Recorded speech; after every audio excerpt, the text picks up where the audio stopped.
Silkyara tunnel में CM Dhami पहुंचे हुए हैं और निर्माणाधीन टनल में भूधंसाव का उन्होंने निरीक्षण किया है, यानी कि जो लैंडस्लाइड हुआ था उसका उन्होंने निरीक्षण किया है।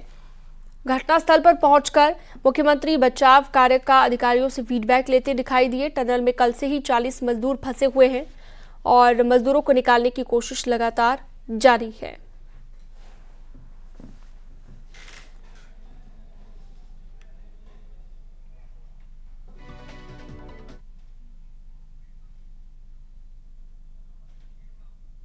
जो आपने वहाँ पर निरीक्षण किया, क्या सभी एक्सपर्ट लगे हुए हैं। देखिए अंदर चूंकि जहाँ पर ये मलबा आया है और रास्ता बंद हो गया है, उससे आगे 200 मीटर टनल और बनी हुई है। बड़ा स्पेस उसके अंदर है और उसके अंदर जो 40 श्रमिक भाई हैं उन सभी से संपर्क भी स्थापित हो गया है, कम्युनिकेशन भी हो रहा है। रात में उनके लिए खाने के जो सामान है वो सामान भी भिजवाया गया है।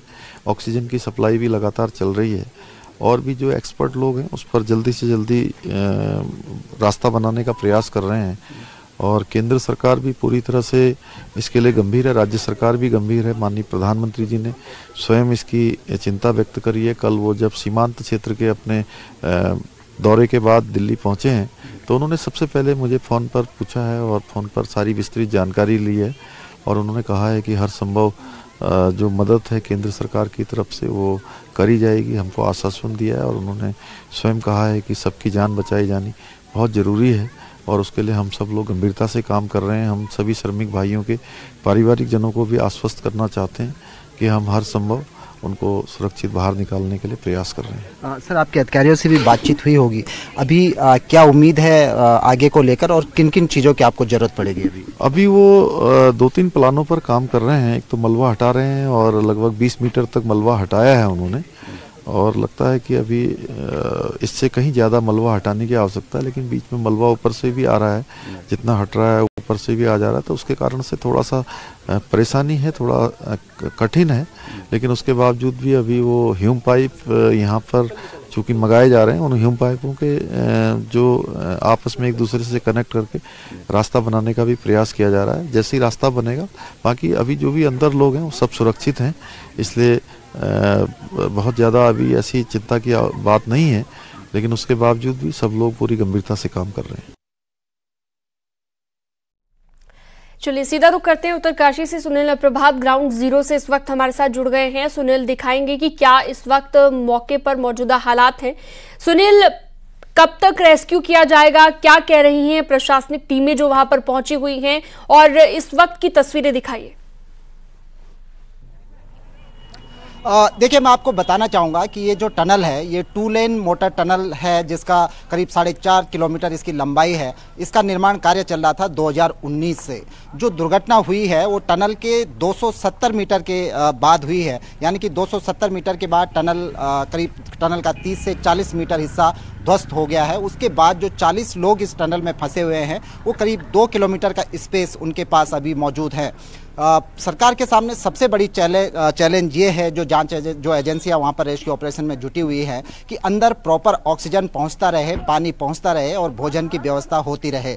आज जो सुबह जो जानकारी मिली थी, एक बार उनसे कांटेक्ट हुआ है। 40 के 40 श्रमिक वहाँ पर सुरक्षित मौजूद हैं। मुख्यमंत्री पुष्कर सिंह धामी ने भी यहाँ पर हालात का जायजा लिया। वो टनल के उस पोर्शन तक भी गए जहाँ पर ये दुर्घटना हुई है। उन्होंने जांच एजेंसी, जो रेस्क्यू ऑपरेशन में जो तमाम एजेंसियाँ जुटी हुई हैं, जो अधिकारी हैं, उनको दिशा निर्देश भी दिए और उनसे विस्तृत जानकारी भी ली।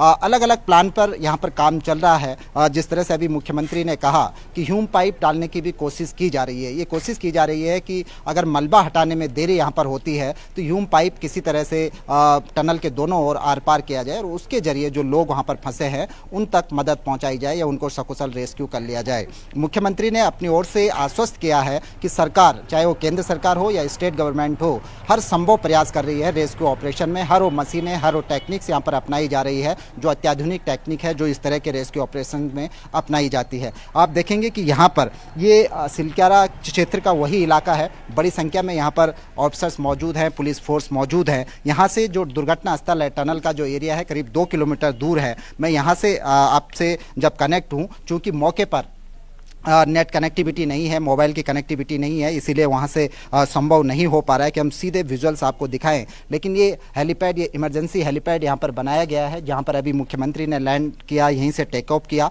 अभी अभी सचिव आपदा प्रबंधन रंजीत सिन्हा भी यहाँ पर पहुँचे हैं, उत्तरकाशी के डीएम, एसडीआरएफ के कमांडेंट, इसके अलावा एनडीआरएफ, आईटीबीपी और तमाम जो फोर्सेज हैं वो यहाँ पर युद्ध स्तर पर रेस्क्यू ऑपरेशन में जुटी हुई है। लेकिन ये बेहद जटिल रेस्क्यू ऑपरेशन है, क्योंकि यदि आप टनल के अंदर से जो लूज मग, जो मलबा वहां पर पड़ा हुआ है, आप जैसे हटाते हैं फिर से वहां पर लूज मलबा गिरने की पूरी संभावनाएं उसकी बनी होती हैं। इसीलिए इसको बेहद सावधानी के साथ इस ऑपरेशन को संचालित किया जा रहा है, क्योंकि इसमें लगातार दुर्घटना का खतरा बना रहता है। पहला चैलेंज ये है कि जो 40 के 40 लोग वहां पर फंसे हुए हैं, उन तक जो जरूरी मदद हो सकती है, फौरी तौर पर ऑक्सीजन पहली जरूरत है, फौरी तौर पर उनको भोजन और पानी पहली जरूरत है, वो कोशिश की जा रही है कि उनको पहुंचाया जाए। अभी तक उनके पास जो कम्युनिकेशन का जो एकमात्र साधन है वो एक पाइप है, जिसके जरिए अभी तक पानी टनल में जाता था। वहां पर पानी की सप्लाई को बंद करके पहले ऑक्सीजन उससे भेजा गया, ऑक्सीजन की सप्लाई वहां पर की गई। उसके बाद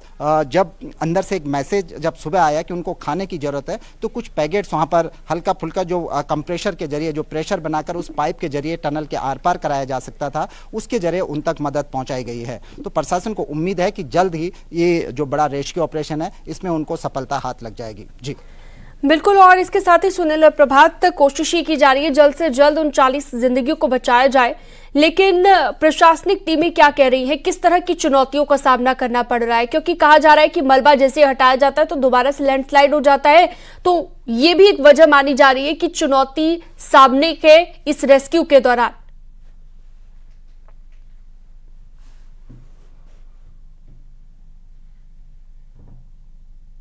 पूरा की ऑपरेशन को हैंडल नहीं किया तो पहली चुनौती जो ऑक्सीजन सप्लाई कल ही शुरू कर दी गई थी, दूसरी चुनौती होगी खाने की, और सबसे बड़ी चुनौती होगी जैसे जैसे समय बढ़ता जाएगा, ड्यूरेशन बढ़ती जाएगी। 30 घंटे से ऊपर का समय हो चुका है जब इस दुर्घटना को हुए। ये बड़ा चैलेंजिंग होगा कि अगर समय बढ़ता जाएगा तो मुश्किलें भी बढ़ती जाएंगी। दूसरी बात, आप जब वहां से जो मलबा टनल के अंदर गिरा हुआ है, आप जब उस मग को हटाएंगे, उस मलबे को हटाएंगे, तो उसकी जगह दूसरा लूज मलबा वहां पर उसकी जगह ले सकता है। तो इसीलिए बहुत सावधानी के साथ टनल को साफ करते हुए आगे बढ़ना होगा। 10 से 15 मीटर करीब प्रशासन की टीमें अंदर जा चुकी है, इतना मलबा वहां से हटाया जा चुका है, और कोशिश की जा रही है कि अब ह्यूम पाइप के जरिए, चूंकि मलबा हटाने में बहुत लंबा समय भी लग सकता है, हालांकि यहाँ पर तमाम जो फोर्सेज हैं, तमाम जो एक्सपर्ट एजेंसियां हैं, चाहे वो टीएसडीसी हो जो टिहरी बांध का यहाँ पर हैंडल करती है, अन्य पावर प्रोजेक्टों में जो एजेंसियां यहाँ पर काम करती है, बंगाल इंजीनियरिंग के भी यहाँ पर रिप्रेजेंटेटिव पहुंचे हुए हैं, एक्सपर्ट्स पहुंचे हुए हैं जो इस तरह के ऑपरेशंस को अंजाम देते रहे हैं। तो उन सब की मदद ली जा रही है, कोशिश की जा रही है कि किसी भी तरह जल्द से जल्द उन तक मदद पहुँचाई जाए, उनको रेस्क्यू कर लिया जाए। ह्यूम पाइप एक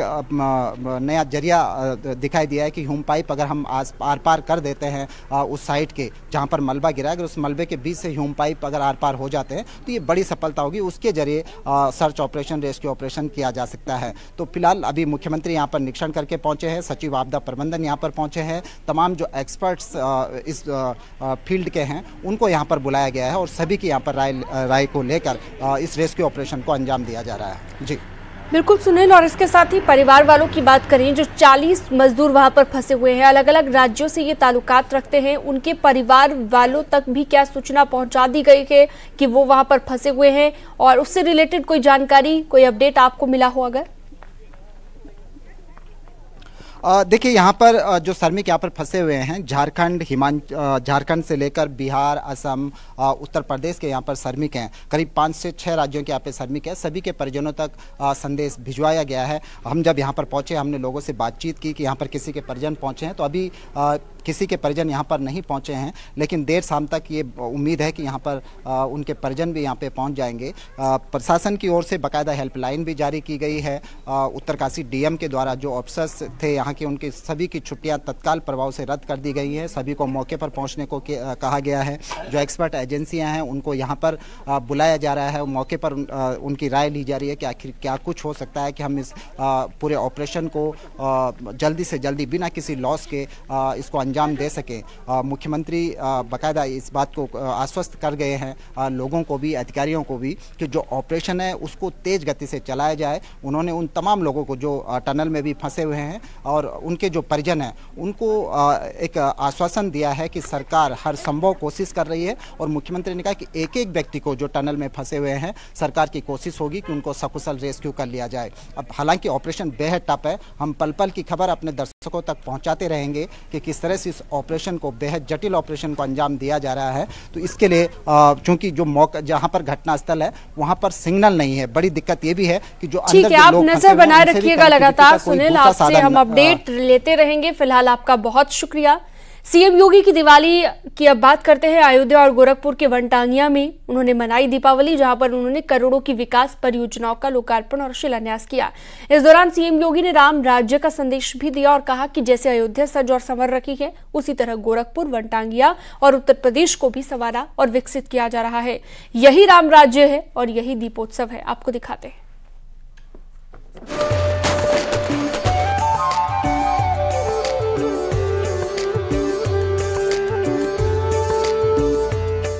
सीएम योगी की वनटांगिया वाली दिवाली अद्भुत, अकल्पनीय है, क्योंकि वनटांगिया ही वो जगह है जिसके दिल में योगी बसते हैं, जहां योगी को बच्चे टॉफी वाला बाबा कहकर बुलाते हैं।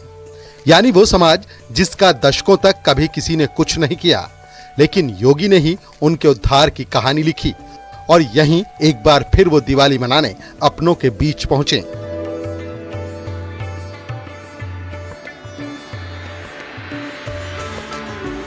दिवाली के इस मौके पर सीएम योगी ने वनटांगिया वासियों को उपहार भी दिए और करोड़ों के विकास की सौगात भी दी। उन्होंने वनटांगिया गांव में 153 करोड़ रुपए की लागत की 52 विकास परियोजनाओं के लोकार्पण और शिलान्यास किया और दिवाली के मौके पर संदेश भी दिया। आज से 6 वर्ष पहले क्या कोई सोचता था कि अयोध्या में भगवान राम का मंदिर बन पाएगा? एक सपना था, लेकिन आज मंदिर बन ही नहीं रहा है। अब तो बल्कि राम मंदिर के निर्माण के साथ साथ रामलला के विराजमान के लिए तिथि भी तय हो गई है। और ये संपूर्ण भारत में अकेले ही नहीं, दुनिया के अंदर सनातन धर्मावलंबी और भारतवासी जहां कहीं भी रहता है, उसके लिए गौरव की अनुभूति करने वाली तिथि है। हमारा भी दायित्व बनता है, जब अयोध्या में रामलला विराजमान होंगे तब उस तिथि को एक सप्ताह पहले से राम नाम संकीर्तन और अखंड रामायण के साथ अपने अपने घरों में पाठ बिठाना, हर घर में प्रभु राम के 500 वर्षों के बाद अयोध्या में अपने धाम में पुनः विराजने के लिए 5-5 दीपक को प्रज्वलित अपने अपने घरों में करने की व्यवस्था इस अवसर पर करने के संकल्प के साथ अभी से हम सबको जुड़ जाना चाहिए। दरअसल गोरखपुर, वनटांगिया और उत्तर प्रदेश को अयोध्या की तरह ही सजाया और विकसित किया जा रहा है, क्योंकि एक तरफ धर्म पथ है तो दूसरी तरफ कर्म पथ। एक तरफ हृदय में राम बसते हैं तो दूसरी तरफ वो वनटांगिया जिनके दिल में योगी बसते हैं। और यहीं से सीएम योगी ने प्रदेशवासियों के साथ ही पूरे देशवासियों को संदेश दिया। सीएम योगी ने कहा, दीपावली के इस शुभ अवसर पर सभी को शुभकामनाएं। जैसे अयोध्या संवर रही है, वैसे ही पूरे यूपी को संवारा जा रहा है और यही राम राज्य है और यही दीपोत्सव है। दीपावली अंधकार से प्रकाश की ओर, बुराई से अच्छाई की ओर, अधर्म से धर्म की ओर, नकारात्मकता से सकारात्मकता की ओर, अन्याय से न्याय की ओर ले जाने की प्रेरणा प्रदान करता है। यानी सीएम योगी ने एक बार फिर राम राज्य के संदेश को दोहराया। कल अयोध्या के दीपोत्सव के कार्यक्रम को आप सब ने देखा होगा, अवलोकन किया होगा।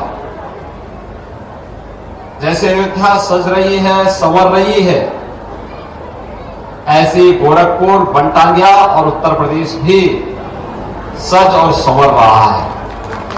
और भाइयों बहनों, यही राम राज्य है और यही दीपोत्सव है।